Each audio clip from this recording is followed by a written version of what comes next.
तो दोस्तों आज हो गया 6 मई 2022। यूपी समेत देश दुनिया की सभी ताज़ा बड़ी खबरें लेके आए सिर्फ आपके लिए। चलिए फाफड़ खबर शुरू करते हैं। उससे पहले चैनल को अब तक सब्सक्राइब ना किया हो तो फाफड़ चैनल को सब्सक्राइब कर दे, लाइक कर दे, शेयर कर दे ताकि इसी तरह की खबर आप हर रोज देख सके। चलिए शुरू करते हैं आज की पहली बड़ी खबर। अरविंद केजरीवाल पर टिप्पणी करने पर तेजिंदर पाल बग्गा की गिरफ्तारी को लेकर भाजपा ने पंजाब सरकार और आम आदमी पार्टी पर तीखा हमला बोला है। भाजपा ने पंजाब सरकार पर सिख के अपमान का आरोप लगाया है। भाजपा ने कहा है कि पंजाब में एक सिख नेता मुख्यमंत्री है, उसके बाद भी तेजिंदर पाल बग्गा को बिना पगड़ी के ही पुलिस घर से उठा ले गई। भाजपा ने आम आदमी पार्टी पर हमला बोलते हुए कहा है कि उनकी गिरफ्तारी पूरी तरह से अवैध है और अरविंद केजरीवाल बदले की कार्रवाई करने में जुटे हुए हैं। आजम खां की जमानत याचिका पर हाई कोर्ट बुधवार यानी 11 मई को सुनवाई करेगा। जस्टिस एल नागेश्वर राव की अगुवाई वाले बेंच के अधिवक्ता ने बताया कि आजम खां की जमानत याचिका पर कल हाई कोर्ट ने भी फैसला रिजर्व रख लिया है। सुप्रीम कोर्ट ने पाया है कि 137 दिन बीत जाने के बाद भी इस मामले में आज की तारीख तक फैसला नहीं सुनाया गया। सर्वोच्च अदालत ने इसे न्याय का मजाक बताया और कहा है कि बुधवार को खुद इस मामले की सुनवाई करेगा। कोर्ट ने यह भी नोट किया कि आजम खां को 86 अन्य मामलों में जमानत दी जा चुकी है। कांग्रेस के पूर्व अध्यक्ष राहुल गांधी ने विश्व स्वास्थ्य संगठन की ओर से कोरोना से भारत में 47 लाख लोगों की मौत का अनुमान को लेकर प्रधानमंत्री नरेंद्र मोदी पर निशाना साधा है। राहुल गांधी ने कहा है कि विज्ञान झूठ नहीं बोलता, मोदी झूठ बोलते हैं। राहुल गांधी ने ट्वीट किया है कि 47 लाख भारतीय नागरिकों की मौत कोविड-19 महामारी से हुई, जबकि सरकार की ओर से 4.8 लाख लोगों की मौत का दावा किया गया है। उत्तर प्रदेश में धार्मिक स्थलों से लाउड स्पीकर को उतारे जाने के फैसले पर हाई कोर्ट से भी मुहर लग गई है। इलाहाबाद हाई कोर्ट ने कहा है कि लाउड स्पीकर पर अजान मौलिक अधिकार नहीं है। इस अहम टिप्पणी के साथ कोर्ट ने बदायूं के एक मौलवी की ओर से दाखिल याचिका को खारिज कर दिया है। कोर्ट का ये फैसला ऐसे समय पर आया है जब योगी सरकार के आदेश पर यूपी में धार्मिक स्थलों से 1 लाख से अधिक लाउड स्पीकर उतारे गए हैं और इससे कहीं अधिक की आवाज को कम कर दिया गया है। राजस्थान के उदयपुर में कांग्रेस के चिंतन शिविर से पहले कांग्रेस कार्य समिति यानी CWC की बैठक 9 मई को पार्टी मुख्यालय में होंगी। इस बैठक में चिंतन शिविर के एजेंडे के साथ ही साथ पार्टी की भविष्य की रणनीति पर भी विचार विमर्श किया जाएगा। आपको बता दें कांग्रेस ने पिछले महीने घोषणा की थी कि 13 से 15 मई तक 3 दिवसीय चिंतन शिविर उदयपुर में आयोजित किया जाएगा, जिसमें देश भर के पार्टी नेता आंतरिक मुद्दों पर चर्चा करेंगे और संगठन को मजबूत बनाने के लिए समाधान सुझाएंगे। महाराष्ट्र में लाउड स्पीकर को लेकर शुरू हुआ ठाकरे परिवार के बीच विवाद ने नया मोड़ ले लिया है। मामला अयोध्या और भगवान राम से जुड़ा हुआ है। ताजा समाचार ये है कि अगले 2 महीने में राज ठाकरे और उद्धव ठाकरे के बेटे आदित्य ठाकरे अयोध्या में राम मंदिर का रुख करने वाले हैं। आपको बता दें कि राज ठाकरे ने 5 जून को अयोध्या की यात्रा करने का ऐलान किया, तो वहीं आदित्य ठाकरे ने भी चाचा राज ठाकरे के ऐलान के बाद कहा है कि वो भी अयोध्या में भगवान राम के मंदिर जाएंगे। रक्षा मंत्री राजनाथ सिंह ने कहा है कि भारत सुरक्षा के मामलों में लंबे समय तक आयात पर निर्भर नहीं रह सकता। उन्होंने कहा है कि अब वक्त आ गया है कि हम न सिर्फ खुद को अपनी ज़रूरतें पूरी करने के लिए सक्षम बनाएं, बल्कि अपनी स्वतंत्रता की भी रक्षा करें।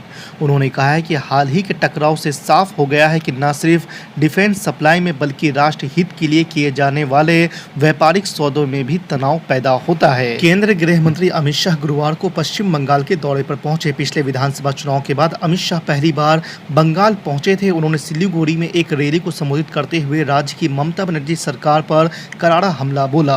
आपको बता दें कि अमित शाह ने कहा है कि टीएमसी अफवाह फैला रही है कि नागरिकता संशोधन कानून यानी CAA लागू नहीं होगा, लेकिन आपको बता दें कि जैसे ही कोविड संक्रमण खत्म होगी CAA जमीनी स्तर पर लागू कर दिया जाएगा, ऐसा अमित शाह ने कहा है। सेंट्रल बैंक ऑफ इंडिया अपनी वित्तीय स्थिति को सुधारने के लिए 13% शाखाओं को बंद करने जा रही है। रिपोर्ट के मुताबिक सेंट्रल बैंक मार्च 2023 तक करीब 600 शाखाओं को बंद या उनकी दूसरी ब्रांच में विलय कर सकता है। आपको बता दें कि सेंट्रल बैंक के ग्राहकों पर इसका सीधा असर पड़ेगा। 100 साल से ज्यादा पुराने इस बैंक की अभी 4,500 से भी ज्यादा शाखाएं हैं। उत्तर प्रदेश के पूर्व मुख्यमंत्री अखिलेश यादव ने भाजपा पर तीखा प्रहार करते हुए कहा है कि सरकार के दबाव में आजम खां पर मुकदमे दर्ज किए गए हैं। जिन लोगों ने केस लिखाए हैं उनसे पर्सनल बात की थी। उनका कहना था कि सरकार का दबाव है, अगर बात नहीं मानेंगे तो जान तक जा सकती है। अखिलेश यादव ने कहा है कि आजम खां की पूरी मदद की जा रही है। आपको बता दें कि सपा सुप्रीमो ने कहा है कि राम मंदिर के नाम पर जानबूझकर इस्तेमाल किया जा रहा है, जिससे जनता आम ज़रूरतों की बात ना करे। आरोप लगाया है कि जनता गरीब हो रही है और कंपनियां और ज़्यादा अमीर हो रही है।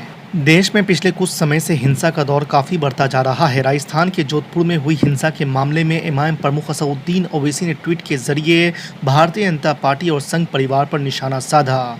आपको बता दें कि जोधपुर हिंसा में अब तक 141 लोग गिरफ्तार हो चुके हैं। ओवैसी ने कहा है कि भाजपा और संघ परिवार के लोग बार बार राजस्थान का माहौल ख़राब कर रहे हैं। प्रधानमंत्री नरेंद्र मोदी के मंत्री इतने जल्दी जोधपुर पहुँच जाना इस बात का सबूत है कि भाजपा अपनी सियासत चमकाने के लिए किसी भी हद तक जा सकती है।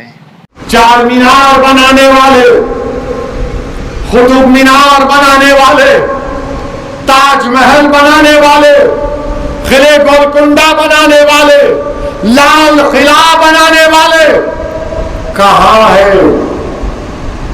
कहां है? चौमहल्ला बनाने वाले कहां है? सब जमीन में है ना, सब जमीन में। आज वक्त का फिरौन, आज वक्त का नमरूद ये समझ रहा है कि मैं दबा दूंगा, कुचल दूंगा। तुम कुछ नहीं कर सकते, तुम कुछ नहीं कर सकते। हम हिम्मत हारने वालों से नहीं है। हम सबर के साथ मैदान में खड़े होकर जमहूरी तरीके से मुकाबला करेंगे। हम कमर बस्ता रहेंगे ना, अपनी हिम्मत को बुलंद रखेंगे ना, सबर करेंगे, मगर सबर करके मैदान नहीं छोड़ना। इमाम हुसैन ने जुल्म के खात्मे के लिए, हक की कामयाबी के लिए, बातिल को शिकस्त देने के लिए इमाम हुसैन ने अपनी गर्दन कटा दी, अपनी औलाद को कुर्बान कर दिया। तारीख इमाम हुसैन को याद रखती है। तारीख अली अकबर और अली असगर को याद रखती है। तारीख अब्बास अलमबरदार को याद रखती है। तारीख मलून यजीद को याद नहीं रखती। तारीख जालिम नमरूद और फिरौन को याद नहीं रखती। हम हुसैनियत का परचम उठाए हुए, हम रसूलुल्लाह सल्लल्लाहु अलैहि वसल्लम के गुलामों के गुलाम हैं। हम डरने और घबराने वाले नहीं। तुमने दुकानें तोड़ी, इंशाअल्लाह ताला अल्लाह इसका बदला लेगा। तुमने हमारा रोजगार छीन लिया, अल्लाह रज़्ज़ाक़ है, अल्लाह तुमसे तुम्हारा इख्तिदार छीन लेगा। तुमने हमको मारा, इंशाअल्लाह ताला अल्लाह इंसाफ करेगा।